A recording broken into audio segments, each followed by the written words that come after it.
Assalamualaikum warahmatullahi wabarakatuh. Selamat bertemu kembali mata kuliah etika bisnis. Pada hari ini kita akan membahas materi tentang periklanan dan etika. Semoga kalian semua dalam keadaan sehat dan dalam lindungan Allah Subhanahu wa Ta'ala. Periklanan atau reklame adalah bagian tak terpisahkan dari bisnis modern.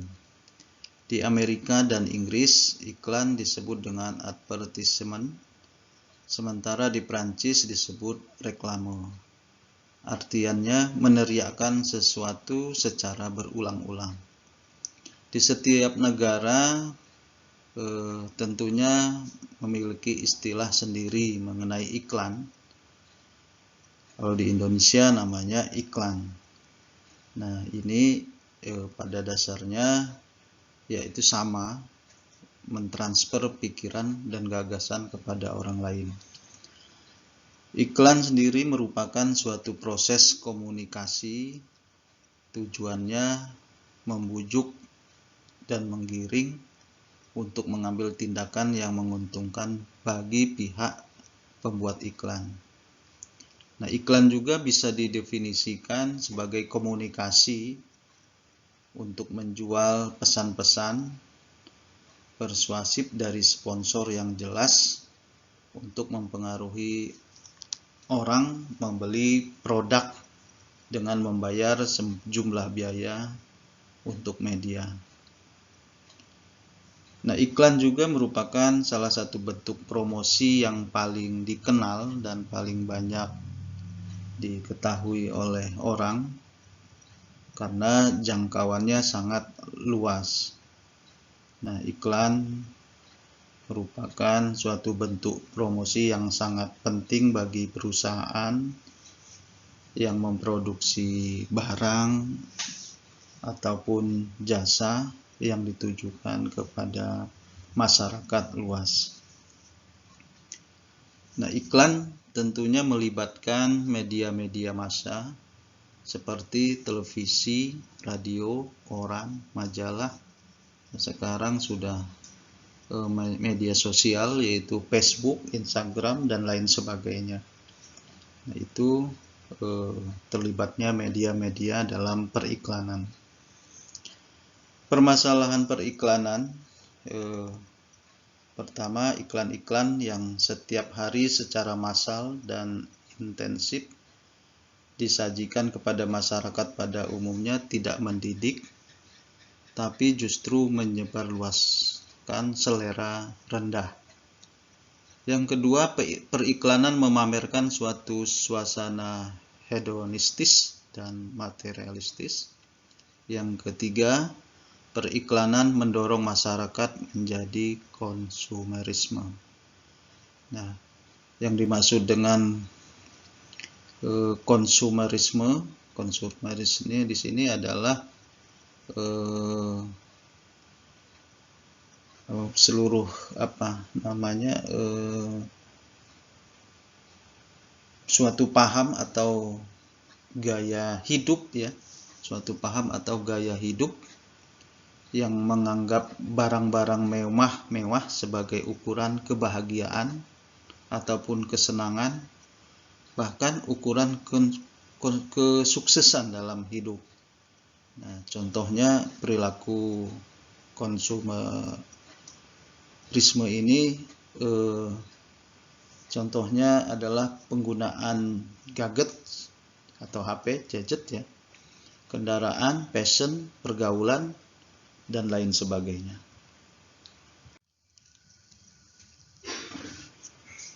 Masalah etis periklanan.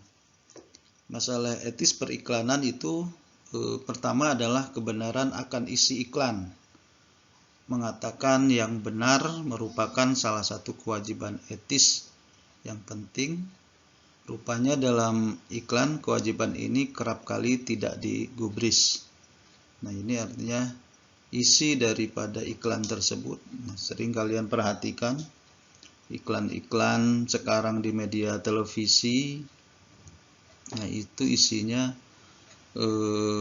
kadang-kadang kurang baik ya, tidak baik untuk anak-anak ataupun isinya kurang berkenan ya. Yang kedua, memanipulasi publik. Nah, memanipulasi orang lain baik dengan periklanan atau dengan cara apapun jelas merupakan pelanggaran terhadap etika atau prinsip etika. Definisi periklanan menurut AMA, American Marketing Association, mengungkapkan bahwa iklan merupakan sebuah proses dalam menyampaikan dan memperkenalkan ide, gagasan, dan pelayanan yang memiliki sifat non-personal yang berasal dari sponsor. Sedangkan menurut masyarakat periklanan Indonesia, iklan merupakan bentuk pesan mengenai barang dan jasa yang di-deliver melalui media periklanan yang disasar kepada sebagian maupun seluruh masyarakat. Isi pesan tersebut dapat berupa informasi mengenai produk atau merek perusahaan bila berkaitan dengan pemasaran. Nah, pengertian iklan menurut Kotler, ini segala penyampaian secara tidak personal mengenai promosi, ide, produk dari sponsor yang membutuhkan pembayaran.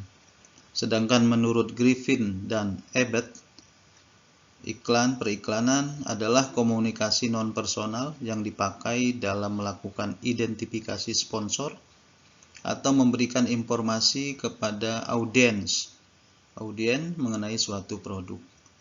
Sedangkan menurut M. Suyanto, periklanan merupakan penggunaan media bauran oleh penjual untuk mengkomunikasikan informasi persuasif tentang produk, jasa, ataupun organisasi dan merupakan alat promosi yang kuat. Nah, itu definisi periklanan menurut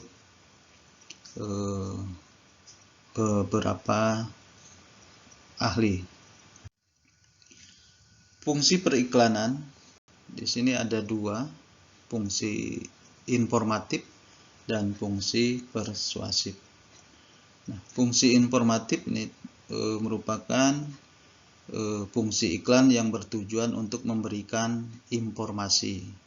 Sedangkan persuasif, fungsi iklan yang bertujuan untuk upaya persuasif atau membujuk ataupun mempengaruhi. Nah, iklan informatif ini dianggap sangat penting untuk peluncuran produk atau jasa. Tujuan daripada iklan informatif itu untuk merangsang permintaan, ya, untuk merangsang permintaan suatu produk. Di antaranya tujuan iklan informatif: 1. Menginformasikan pasar mengenai keberadaan produk atau jasa. Yang kedua, memperkenalkan cara pemakaian baru dari suatu produk tertentu. Terus menyampaikan perubahan harga, menjelaskan kerja suatu produk, menginformasikan jasa-jasa yang disediakan lembaga.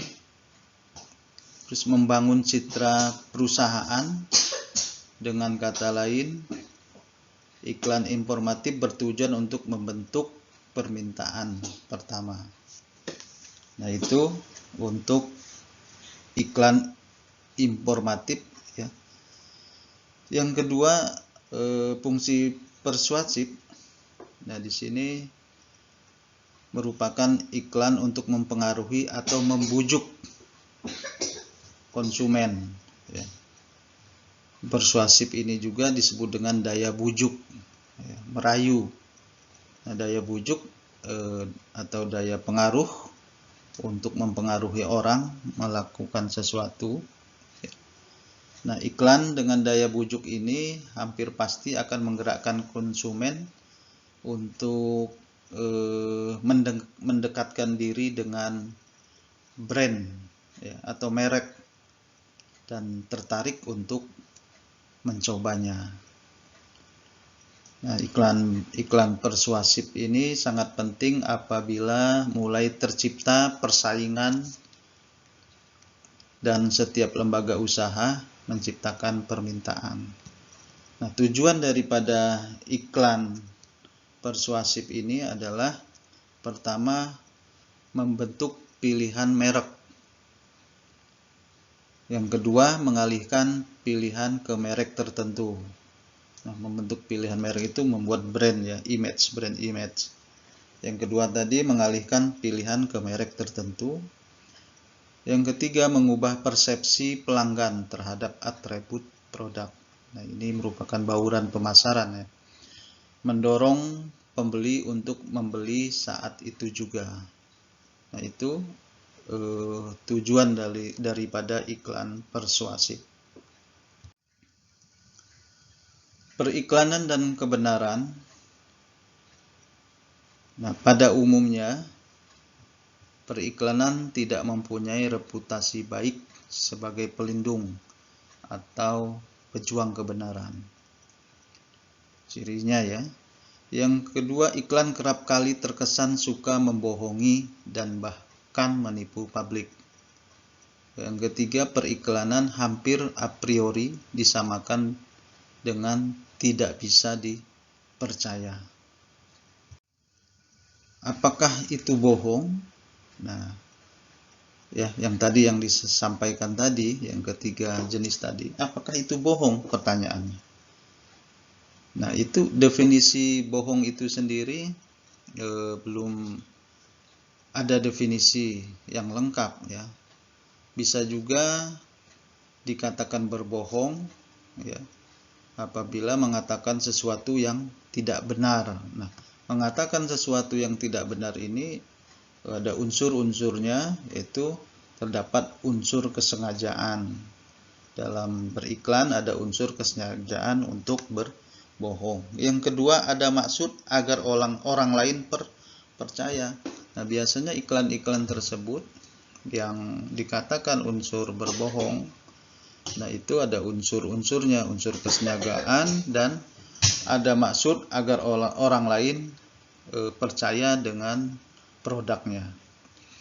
Secara lengkap ya, berbohong itu adalah dengan sengaja mengatakan tidak benar agar orang lain percaya.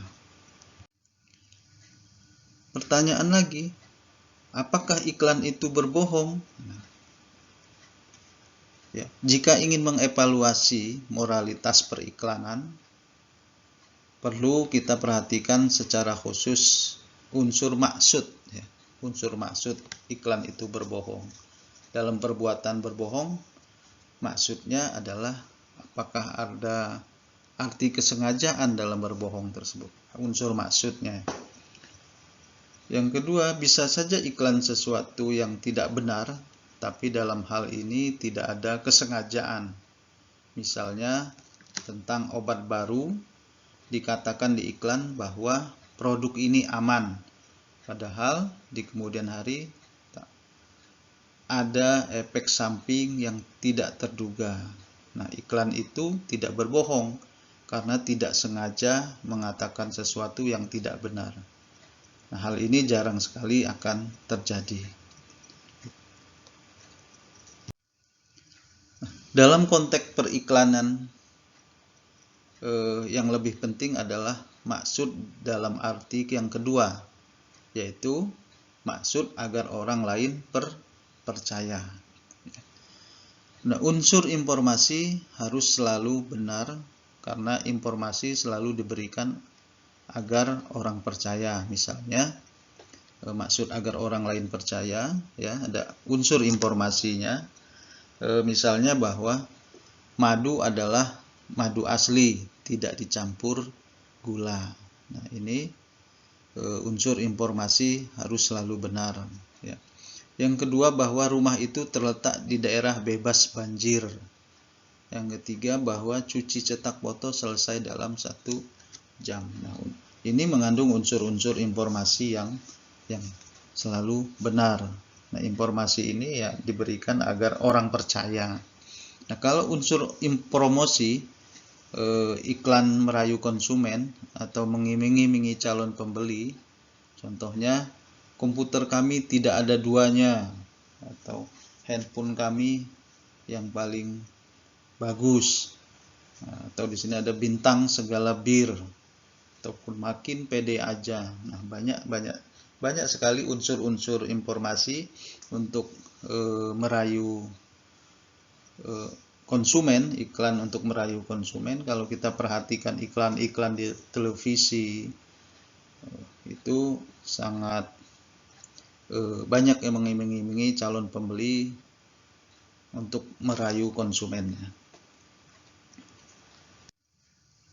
Nah, contoh ada iklan yang tidak etis. Minyak goreng Pilma. Nah, bila ibu ingin minyak goreng yang murni, jernih, lezat, sehat, gunakan akal sehat. Nah, pilihlah Pilma. Nah, berarti apa artiannya? Kalau orang lain tidak menggunakan minyak goreng Pilma, berarti akalnya tidak sehat. Nah, ini iklan yang tidak etis. Nah, ini sering banyak sekali iklan-iklan yang seperti ini. Manipulasi dengan periklanan. Apa yang dimaksud dengan manipulasi? Manipulasi adalah mempengaruhi kemauan orang lain sedemikian rupa sehingga ia menghendaki atau menginginkan sesuatu yang sebenarnya tidak dipilih oleh orang itu sendiri. Contohnya, iklan kosmetik selalu berusaha menciptakan suatu suasana romantis yang khas dan hasil riasan yang sempurna dan menawan sehingga menggiurkan untuk publik konsumen. Cara manipulatif dalam periklanan itu ada dua. Pertama, subliminal advertising. Nah, maksudnya adalah teknik periklanan yang sekilas menyampaikan suatu pesan dengan begitu cepat sehingga tidak dipersepsikan dengan sadar, tapi tinggal di bawah ambang kesadaran. Nah, teknik ini bisa dipakai di bidang visual maupun audio.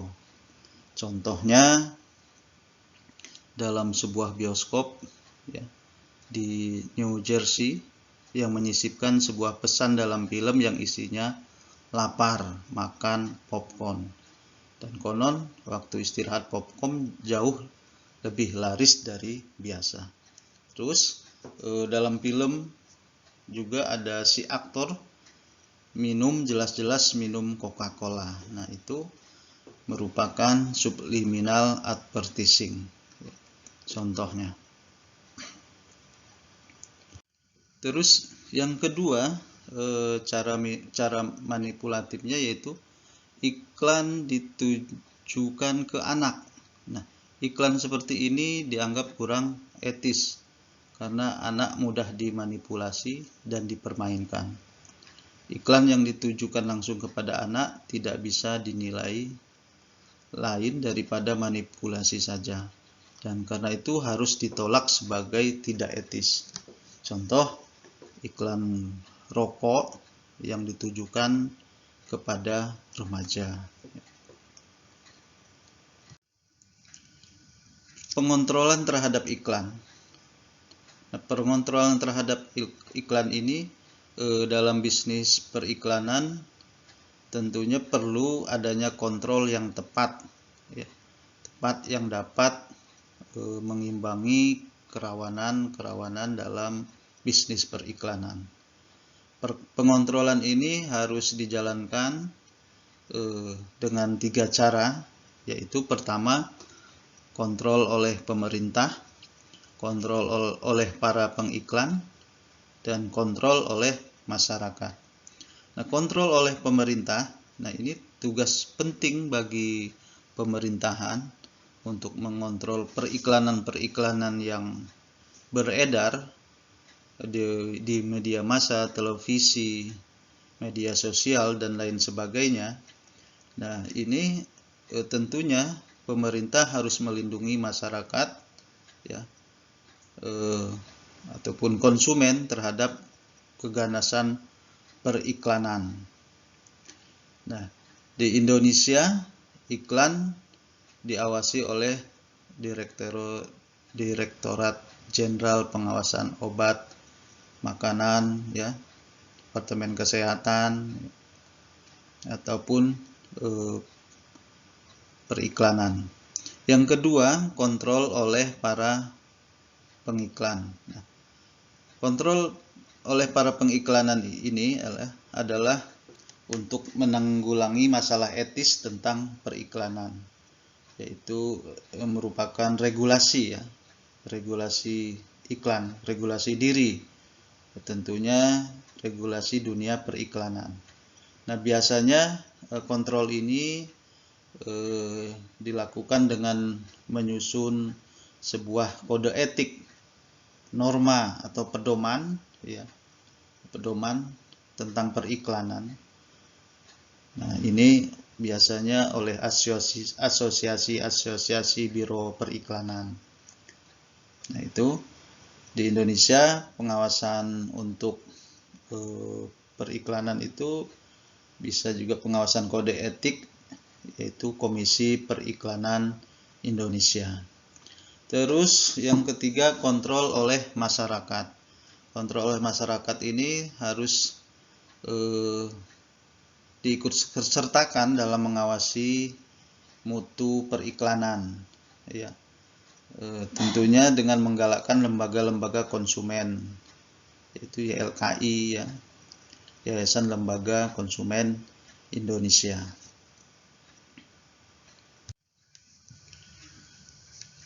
Ada 4 faktor yang selalu harus dipertimbangkan dalam menerapkan prinsip penilaian etis terhadap iklan.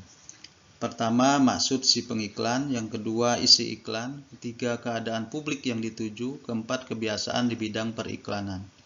Nah, maksud si pengiklan. Jika maksud si pengiklan tidak baik, dengan sendirinya moralitas iklan itu menjadi tidak baik juga. Jika maksud si pengiklan adalah membuat iklan yang menyesatkan, tentu iklannya menjadi tidak etis. Yang kedua, isi iklan. Ini menurut isinya, iklan harus benar dan tidak boleh mengandung unsur yang menyesatkan. Yang ketiga adalah keadaan publik yang tertuju. Nah, di sini yang dimengerti di sini adalah dengan publik adalah orang dewasa yang normal dan mempunyai informasi cukup tentang produk atau jasa yang diiklankan. Yang keempat adalah kebiasaan di bidang periklanan. Periklanan tentunya sering dipraktekkan dalam rangka suatu tradisi. Dalam tradisi itu orang sudah biasa dengan cara tertentu disajikannya iklan. Nah, di mana tradisi periklanan yang sudah lama dan terbentuk kuat tentu masuk akal bila beberapa iklan lebih mudah diterima daripada di praktek periklanan baru yang dijalankan pada skala besar. Nah, itu penilaian etis terhadap iklan. Masalah etis seputar konsumen. Ya, pertama, perhatian terhadap konsumen. Yang kedua, tanggung jawab bisnis untuk menyediakan produk yang aman. Yang ketiga, tanggung jawab bisnis lain terhadap konsumen. Perhatian untuk konsumen. Yang pertama, ada beberapa hak ya yang harus diperhatikan untuk konsumen, yaitu pertama, hak atas keamanan, hak atas informasi, hak untuk memilih, hak untuk didengarkan, hak lingkungan hidup, hak konsumen atas pendidikan. Nah, jadi hak atas keamanan di sini konsumen berhak atas produk yang aman, artinya produk yang tidak mempunyai kesalahan teknis atau kesalahan lain yang bisa merugikan kesehatan atau mengancam jiwanya, seperti adanya obat pengawet pada makanan, mainan anak, dan lain-lain. Terus yang kedua, hak atas informasi. Hak atas informasi ini adalah konsumen berhak mengetahui segala informasi yang relevan mengenai produk yang dibelinya, baik yang sesungguhnya produk itu maupun bagaimana cara memakai yang benar dan maupun resiko yang ditimbulkan dari produk tersebut. Yang selanjutnya, hak untuk memilih. Di sini konsumen berhak untuk memilih antara berbagai produk dan jasa yang ditawarkan. Kualitas dan harga produk bisa berbeda, sehingga konsumen berhak membandingkan untuk mengambil keputusan, tentunya untuk mengambil keputusan untuk membeli. Terus hak untuk didengarkan. Nah, konsumen berhak keinginannya tentang produk atau jasa didengarkan dan dipertimbangkan, terutama keluhannya. Dan produsen harus menerima keluhan tersebut. Nah, hak ini merupakan hak legal yang dapat dituntut di pengadilan. Itu hak untuk didengarkan. Yang selanjutnya, hak lingkungan hidup. Nah, hak lingkungan hidup ini produk yang digunakan konsumen memanfaatkan sumber daya alam. Konsumen berhak bahwa produk dibuat sedemikian rupa sehingga tidak mengganggu lingkungan atau merugikan keberlanjutan proses alam. Terus hak konsumen atas pendidikan. Konsumen mempunyai hak untuk secara positif dididik ke arah yang baik, terutama di sekolah, adanya melalui media massa. Masyarakat harus dipersiapkan menjadi konsumen yang kritis dan sadar akan haknya. Sekarang adalah tanggung jawab bisnis untuk menyediakan produk yang aman. Tanggung jawab ini merupakan kerugian konsumen sebagai akibat dari pemakaian produk tertentu menjadi tanggung jawab produsen. Nah, ini yang ada 3 pandangan dasar teoritis tentang tanggung jawab bisnis untuk menyediakan produk yang aman. Yang pertama, teori kontrak. Teori kontrak ini menurut pandangannya bahwa hubungan antara produsen dan konsumen sebaiknya dilihat sebagai semacam kontrak dan kewajiban produsen terhadap konsumen didasarkan atas kontrak. Jika konsumen membeli sebuah produk, ia seolah-olah mengadakan kontrak dengan perusahaan yang menjual produk tersebut. Nah, transaksi jual beli harus dijalankan sesuai dengan apa yang tertera dalam kontrak itu. Dan hak pembeli maupun kewajiban penjual memperoleh dasarnya dari apa yang tertera. Agar kontrak tersebut menjadi sah, kontrak harus memenuhi beberapa syarat. Nah, syaratnya 1, kedua belah pihak harus mengetahui betul baik arti kontrak maupun sifat produk. Yang kedua, kedua belah pihak juga harus melukiskan dengan benar atau menggambarkan dengan benar fakta yang menjadi objek kontrak. Ketiga, tidak boleh ada paksaan antara kedua belah pihak. Nah, itu tentang teori kontrak. Nah, dari berbagai segi pandangan kontrak tidak memuaskan. Ada 3 keberatan terhadap pandangan itu. Yang pertama, teori kontrak mengandaikan bahwa produsen dan konsumen berada pada taraf yang sama. Yang kedua, teori kontrak mengandaikan hubungan langsung antara produsen dan konsumen. Yang ketiga, konsepsi kontrak tidak cukup untuk melindungi konsumen dengan baik. Terus Yang selanjutnya adalah teori perhatian semestinya. Nah, ini pandangan kedua ini menyetarakan produsen dan konsumen, ya.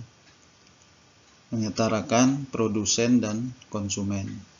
Ini bertolak dari kenyataan bahwa konsumen selalu dalam posisi lemah karena produsen mempunyai jauh lebih banyak pengetahuan dan pengalaman tentang produk, ya, yang tidak dimiliki oleh konsumen. Terus yang ketiga adalah teori biaya sosial. Teori biaya sosial menegaskan bahwa produsen bertanggung jawab atas semua kekurangan produk dan setiap kerugian yang dialami konsumen dalam memakai produk tersebut. Itu teori biaya sosial. Terus tanggung jawab bisnis lainnya terhadap konsumen. 3 kewajiban moral yang berkaitan dengan kualitas produk, ya. Pertama adalah kualitas produk. Nah, kualitas produk ini harus sesuai dengan apa yang dijanjikan oleh produsen, tentunya melalui iklan atau informasi lainnya, ya. Produk harus sesuai dengan apa yang dijanjikan oleh produsen dan juga harus wajar, ya. Apa yang dijanjikan juga harus wajar, tentunya yang diharapkan oleh konsumen. Nah, konsumen itu juga berhak, ya, atas produk yang berkualitas karena konsumen membayar dengan kualitas yang diberikan oleh produsen tersebut. Yang kedua adalah harga. Harga yang adil merupakan sebuah topik etika yang sudah lama tentunya, dari zaman Yunani kuno. Harga ini merupakan masalah etis, ya, yang sering dibicarakan.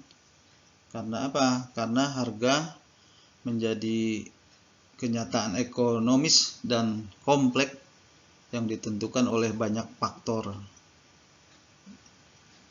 Nah, harga juga merupakan buah hasil dari perhitungan faktor-faktor seperti biaya produksi, biaya investasi, promosi, pajak, ya, laba. Nah, itu mempengaruhi daripada harga. Terus yaitu pengemasan dan pemberian label. Pengemasan dan pemberian label. Pengemasan produk dan label yang ditempelkan pada produk merupakan aspek bisnis yang sangat penting, ya. Tujuannya melindungi produk dan memungkinkan mempergunakan produk dengan mudah. Nah, pada produk yang berbahaya harus disebut informasi yang dapat melindungi konsumen maupun orang lain, ya. Nah, tuntutan etis lainnya adalah bahwa pengemasan tidak boleh menyesatkan konsumen. Nah, itu adalah tanggung jawab bisnis lainnya terhadap konsumen. Oke, ada contoh tentang periklanan dan etis yang kalian ketahui. Contohnya adalah iklan rokok, ya. Kalian analisa iklan rokok. Iklan rokok itu tulisannya rokok membunuhmu. Nah, rokok membunuhmu. Nah, artiannya rokok di sini terdapat masalah etika dalam periklanan, bahwa slogannya iklan rokok membunuhmu. Itu terdapat masalah etika dalam periklanan, yaitu pelanggaran etika iklan rokok. Nah, iklan rokok itu tak hanya dapat ditemui di media elektronik seperti televisi, ya, ataupun yang lainnya, tapi juga ada terlihat di banner-banner iklan rokok di jalan-jalan juga sering kita jumpai. Nah, ukurannya sangat besar ya. Nah, kesalahan atau pelanggaran iklan rokok itu jam tayangnya itu mempengaruhi, ada dampaknya pada jam tayang itu, berdampak mempengaruhi anak-anak dan remaja ya. Jika kita lihat jika dilihat oleh anak kecil yang tidak mengetahui apa itu rokok dan kandungan rokok ya, kalau dikonsumsi dan mereka mencobanya, maka anak-anak akan terpengaruh oleh dan ingin mengkonsumsi rokok tersebut. Nah, ini tentunya iklan rokok itu sangat berbahaya bagi anak-anak dan remaja. Nah, peran orang tua sangat penting ya, untuk memberikan gambaran dalam hal periklanan yang menyalahi aturan. Seperti yang kita bahas ini adalah iklan rokok. Nah, setelah terjadi penayangan tidak sesuai dengan jam di televisi, penayangan di televisi itu masih jam 8, jam 7 malam, maka banyak terjadi protes-protes ya, bermunculan protes-protes terhadap iklan rokok. Maka muncullah peraturan pemerintah untuk membatasi penayangan iklan rokok. Nah, penayangan iklan rokok itu sekarang mulai dari jam setengah 10 atau jam 10 sampai jam 5 pagi. Nah, penayangan iklan rokok pada malam hari itu tujuannya supaya tidak ditonton oleh anak-anak. Nah, sebenarnya iklan rokok itu menggambarkan konsumennya adalah seorang yang dianggap berani, sukses, dan kreatif ya. Nah, ini juga sebagai kebohongan publik ya, menyalahi aturan etika. Karena apa? Karena seharusnya pengguna rokok atau konsumen rokok digambarkan secara nyata. Kandungan nikotin, rokok membunuhmu, bukan menggambarkan kalau kita merokok orang berani, sukses, kreatif, tetapi di situ harus ditampilkan bahaya merokok. Paru-paru rusak atau membuat kematian dan lain sebagainya, atau rokok membunuhmu, seperti itu. Nah, itu yang terjadi, bahwa iklan rokok membunuhmu itu melanggar etika periklanan, karena isinya bahwa rokok itu bisa membuat kalau kita merokok, kalau kita lihat, kalau iklan rokok itu menggambarkan kreatif, terus apa lagi, sukses, berani, tanggap. Nah, sehingga anak-anak atau remaja ingin mencoba bahwa kalau kita merokok akan seperti itu. Terus yang selanjutnya adalah pemasaran contoh iklan rokok yang melanggar etika, pemasaran rokok dengan warna pink. Nah, ini terjadi iklan rokok warna pink ini sasarannya adalah wanita. Nah, wanita jadi target pasar perusahaan rokok. Nah, rokok yang banyak dikonsumsi oleh kaum laki-laki nampaknya akan banyak juga dikonsumsi oleh wanita dan remaja. Nah, di negara-negara berkembang saat ini menargetkan wanita dan remaja sebagai konsumen rokok. Nah, tentunya ini sangat berbahaya, mengingat resiko bahaya menghisap rokok ya. Nah, contoh pemasaran rokok untuk pasar wanita dengan warna pink itu, di Jepang rokok dibuat cantik dengan kemasan berwarna merah muda ya, ini sasarannya untuk wanita. Di Mesir bungkus rokok berbentuk kemasan parfum. Nah, di negara-negara lain, di Nigeria dihadiahi barang bermerek. Nah, sehingga ini sasaran konsumennya adalah wanita, tentunya menggiurkan wanita untuk menjadi perokok, padahal rokok itu adalah membunuhmu, merugikan ke kesehatan. Nah, ini perlu kalian perhatikan. Contohnya itu iklan rokok. Banyak sekali contoh-contoh